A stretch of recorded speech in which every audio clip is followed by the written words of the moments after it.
আমার আপনার সন্তানকে সবার আগে ধর্ম শিক্ষা দেওয়া, এটা হলো বাপ মার জিম্মাদারি, বাপ মার কর্তব্য, বাপ মার দায়িত্ব, বাপ মার তরফ থেকে সন্তানের বড় অধিকার। সন্তান থেকে বাপ মা যেগুলি পাওনা, ঠিক ওইভাবে বাপ মার থেকে সন্তানের অনেক পাওনা থাকে।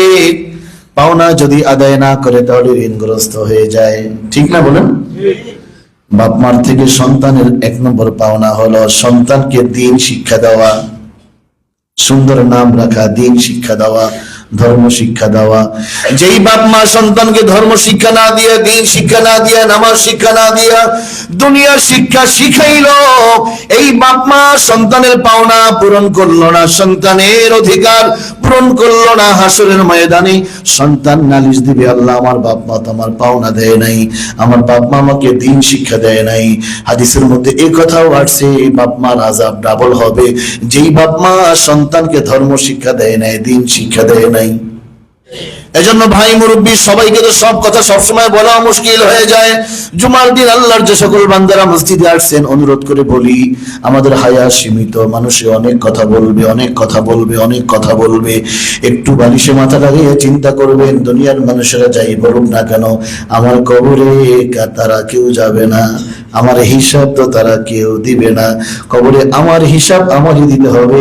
আমি দুনিয়ার থেকে চলে গেলে আমার সন্তানগুলো সমাজে থাকবে। আমার সন্তানরা যদি ধার্মিক হয়, নামাজি হয়, পরহেজগার হয়, আদর্শবান হয়, একটা মনে শান্তি থাকবে। আমি দুনিয়াতে চেষ্টা করেছি আমার সন্তানদেরকে ভালোভাবে ভালো পথে রাখার জন্য।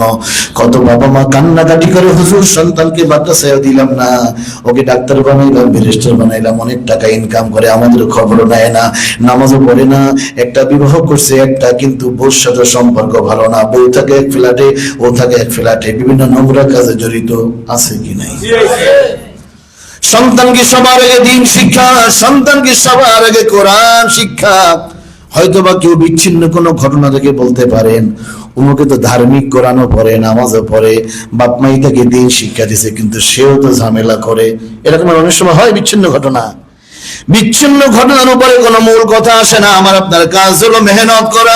লাইসা লিল ইনসানি ইল্লা মা সাআ, মানুষের কাজ চেষ্টা করা, কবুল করার মালিক একমাত্র। আপনি ছেলেকে দ্বীন পরিপূর্ণভাবে শিখাইয়া আমলওয়ালা বানাইতে পারলেন কিনা সেটা আপনার দেখার বিষয় না, আপনার জিম্মাদারি হলো আপনি চেষ্টা করলেন কিনা। সন্তানকে ধর্ম শিক্ষা দেওয়ার জন্য, দ্বীন শিক্ষা দেওয়ার জন্য চেষ্টা করলেন কিনা।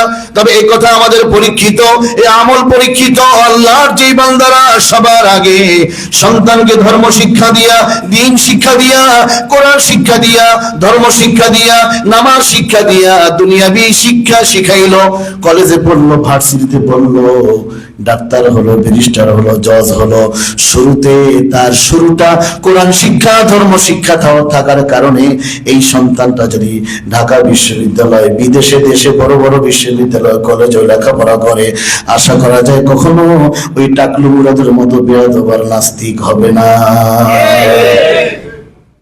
কারণ তার শুরুর ফাউন্ডেশন ছিল ভালো কোরআন শিক্ষা, দ্বীন শিক্ষা, ধর্ম শিক্ষা।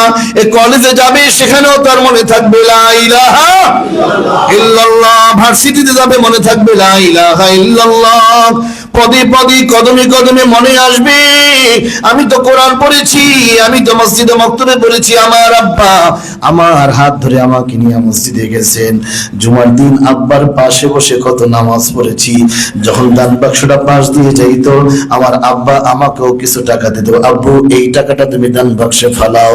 এগুলি স্মৃতি হয়ে থাকবেন, এগুলি স্মৃতি হয়ে থাকবে, মনে করবি এই সন্তান এই বাবার এই নিয়মগুলো আমলগুলো বারবার মনে করবে। এই সন্তানটা যখন বড় হবে, সেও যখন তার সংসার হবে, এই চিন্তাগুলো সে লালন করবে, পালন করবে। কত মানুষ মরে যায়, লোকেরা বলা বলি করে অমুকে মারা গেছে, কতগুলো সোনার টুকরা রেখে গেছে, ছেলেগুলো কত ভালো, ছেলেগুলো কত ভালো, এরকম বলে কি বলে না? আবার কিছু মানুষ এমনও আছে যারা মরে গেলে লোকেরা বলে অমুকে মারা গেছে, কিছু অভদ্র রেখে গেছে। লোকেরা যেন আমাকেও ভালো বলে, আমার সন্তানদেরকেও ভালো বলে, সেজন্য আমার আপনার কাজ হলো মেহনত করা। বলেন, কবুল করার মালিক একমাত্র। সফলতা যদি নাও আসে সেটা আমার দেখার বিষয় না, সফলতা আসবে কি আসবে না সেটা আমার দেখার বিষয় না, বরং আমার জিম্মাদারি হলো সাধ্যমতো চেষ্টা করা।